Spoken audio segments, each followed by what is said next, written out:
آئیے اس نعت میں استعمال ہونے والے مشکل الفاظ کے معنی کا جائزہ لیتے ہیں۔ آپ کو یہ بتاتے چلیں کہ بھائی یہ شاعری آپ پڑھنے جا رہے ہیں، حمد بھی شاعری تھی، نعت بھی شاعری ہے، شاعری پڑھنے جا رہے ہیں۔ شاعری میں لفظ جو ہیں وہ طرح طرح کے معنی میں استعمال ہوتے ہیں، ایک لفظ کے ڈھیر سارے معنی ڈکشنری میں دیے ہوتے ہیں، اور بعض دفعہ کوئی ایسے معنی میں بھی شاعر استعمال کر سکتا ہے جو آپ کو ڈکشنری میں بھی نہ ملے، اس کو آپ مرادی معنی کہہ سکتے ہیں یا کانٹیکسچول میننگ کہہ سکتے ہیں، کہ متن کو ذہن میں رکھتے ہوئے اس کا وہ معنی جو ہے وہ مراد لیا جاتا ہے۔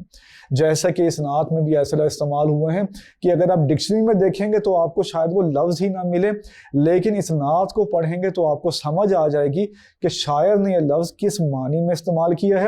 انہی باتوں کی رہنمائی کرنے کے لیے ہم نے تمام مشکل الفاظ لکھے ہیں اور ان کے معنی لکھے ہیں۔ آئیے باری باری ان کا جائزہ لیتے ہیں۔ تو پہلا لفظ ہے صبا، جس کا معنی ہے وہ خوشگوار ہوا جو صبح کے وقت چلتی ہے، نسیم سحری۔ پھر لفظ ہے طوطی، اس کا معنی ہے ایک خوش آواز پرندہ، ایرانی پرندہ، ٹھیک ہے، ایک خوش آواز ایرانی پرندہ۔ پھر لفظ ہے آنکھ جمنا۔ تو آنکھ جمنا جو ہے محاورہ ہے۔ محاورے کی پہچان کیا ہے کہ علامت مصدر پہ ختم ہوتا ہے، نون الف پہ ختم ہوتا ہے۔ آنکھ جمنا، آنکھ ملنا، آنکھ اٹھنا، ٹھیک ہے۔ تو یہ محاورہ ہے۔ آنکھ جمنے کا مطلب ہے نگاہ کا کسی مرکز پہ ٹھہرنا، ٹھیک ہے، فوکس کرنا کسی پہ، سے کہتے ہیں آنکھ جمنا۔ آئیے اگلے لفظ کا جائزہ لیتے ہیں۔ یہ لفظ ہے یکسو۔ یکسو کا مطلب ہے سب سے ہٹ کر ایک جانب، متوجہ، انگلش میں آپ کہیں گے فوکسڈ۔ پھر لفظ ہے خاک ہونا۔ تو ابھی ہم نے آپ کو بتایا تھا آنکھ جمنا کے بارے میں، تو کچھ یاد آ رہا ہوگا، ہم نے آپ کو بتایا تھا علامت مصدر کا، تو خاک ہونا بھی محاورہ ہے۔ خاک ہونا کا مطلب ہے گل کر مٹی ہونا، برباد ہو جانا، یہاں پر اپنے آپ کو مٹا لینے کے معنی میں ہے خاک ہونا۔ اس سے اگلا لفظ ہے حرمت۔ حرمت کا مطلب ہے عزت، آبرو، بڑائی۔ پھر لفظ ہے آبرو۔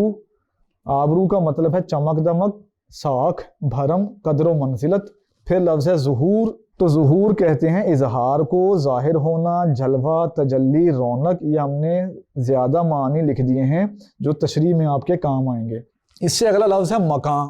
تو مکان کا ویسے تو مطلب ہوتا ہے جگہ، ٹھکانہ، رہائش، لیکن یہاں یہ لفظ فرش یعنی زمین کے معنی میں ہے۔ اس سے اگلا لفظ ہے لامکان۔ تو لامکان کہتے ہیں آسمان کو، عرش کو، فرشتوں اور روحوں کے رہنے کی جگہ جو مکانیت اور جہت سے پاک ہے۔ مکانیت اور جہت سے پاک ہے یعنی اس کا کوئی جغرافیہ آپ ڈیفائن نہیں کر سکتے، اس کی کوئی ڈائمنشن آپ نہیں بتا سکتے، وہ ایسا مقام ہے، تو اس کو کہتے ہیں لامکان۔ مکان سے مراد ہے فرش یعنی زمین، لامکان سے عام طور پر مراد لی جاتی ہے آسمان، ٹھیک ہے۔ اس سے اگلا لفظ ہے بے داغ لالا۔ تو لغوی مطلب ہے لالے کا وہ پھول جس میں داغ نہ ہو، اور مراد ہے نبی کریم صلی اللہ علیہ وآلہ وسلم۔